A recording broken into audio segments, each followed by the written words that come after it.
Good afternoon. My name is Cindy Sosa, and I will be presenting a patient that we were consulted on from the pulmonary team. This is a patient that was seen in the PICU back in June. Because of privacy and how many people walk through the PICU, I'll be doing the presentation in one of the conference rooms in the hospital. Okay, so this is a patient that we were consulted by PICU. Travis is a 16-month-old. He's otherwise healthy male. He does have a history of bronchiolitis and that required PICU admission and intubation about a month ago. He presents to the EC this time with 3-day history of congestion, wheezing, and just looking like he's working really hard to breathe. PICU consulted us because it's only been about a month and he's back in critical care. So Travis is a previously healthy child until recent ICU admission back in May 27-21, requiring intubation related to positive rhinovirus bronchiolitis. At the time, he did have a positive response to steroids and to bronchodilators. According to parents, after he was discharged, he returned to baseline health, did not require any medications. He presents again a month later with a 3-day history of coughing, rhinorrhea, wheezing, and respiratory distress. The parents brought him to the EC and he was found to be in acute respiratory failure with desaturations in the 80s. So he was started on BiPAP. They also gave him 3 duonebs. He got magnesium, he got steroids, and started on continuous albuterol. Because of his history of intubation, he was admitted directly to PICU, and since his admission to PICU, they've been able to transition him down to high-flow nasal cannula, and they're starting to wean his albuterol. He has history negative for wheezing between illnesses, no nighttime coughing, no noisy breathing, no history of recurrent ear infections or pneumonias. Does not have any food allergies, no eczema, but they do have a cat at home. However, parents say that this does not cause him any issues. There is a family history of asthma on the dad's side and paternal grandfather. But parents think that his first illness back in May is attributed to him starting daycare this year. So we know that the asthma predictive index from healthychildren.org is usually used for kids between 2 to 3 years of age.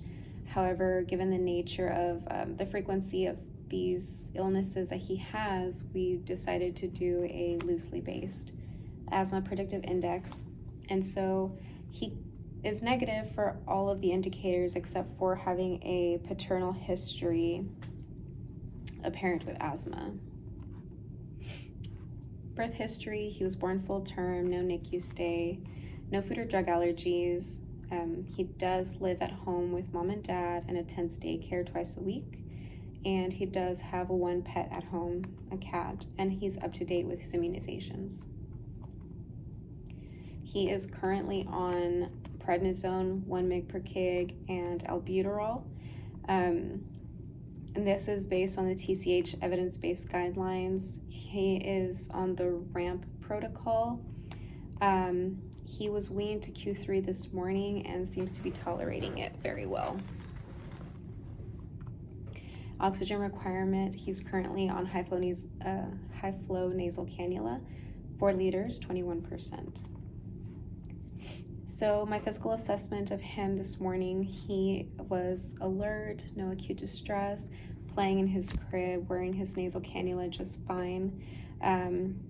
His eyes are clear, sclera is clear, and non-icteric, and ears, nose, and throat, high-flow nasal cannula is in place, moist mucous membranes. I don't see any nasal drainage at this time, and he has normal dentition for his age.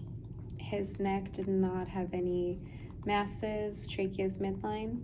He is a little bit tachypnic, but no significant retractions, and he had good aeration throughout, no wheezing or long expiratory phase, and it has been about 1 hour since his last albuterol treatment. Cardiac-wise, he is tachycardic in the 140s, but he has regular rhythm, and no murmur is appreciated. GIGU, he has a soft belly, not tender, not distended. Musculoskeletal, he has no gross deformities, no thoracic deformity, and no clubbing, cyanosis, or edema noted. And his he does have some cervical adenopathy, but it's to be expected. And skin, he has no rashes, petechiae, or lesions. He's warm and well perfused. And neurologically, he is alert and he is developmentally appropriate for his age. So the labs that we did, or that were done in the EC, were a respiratory viral panel that checked COVID, it checked flu A and B, paraflu, it checked rhinovirus and RSV. Everything came back negative except for the rhinovirus, which was positive, and he also was rhino positive his last admission. His chest x-ray from this morning showed some perihilar inflammation, but his lung fields were clear. So Travis, his diagnosis is acute respiratory failure with hypoxemia and bronchiolitis in the setting of positive rhinovirus, and status asthmaticus. So Travis is, my impression, Travis is a 16-month-old term male who is previously healthy until a recent ICU admission back in May. He presents again less than a month later with a 3-day history of coughing, rhinorrhea, wheezing, and respiratory distress, found to be an acute respiratory failure with a BiPAP requirement. At this time, Travis likely has wheezing with viral illness, and inability to fully recover prior to, due to his reinfection of similar etiology that required intubation a month ago. So recommendations that we are giving are continue the acute management of status asthmaticus per the critical care team. We want to continue the systemic steroids to complete a 5-day course per the Texas Children's Protocol. We do recommend starting fluticasone MDI with a spacer, 2 inhalations BID every day. And he can continue his albuterol PRN with a spacer. And we want this short-acting beta agonist for acute exacerbations only. And these are recommendations based on up-to-date.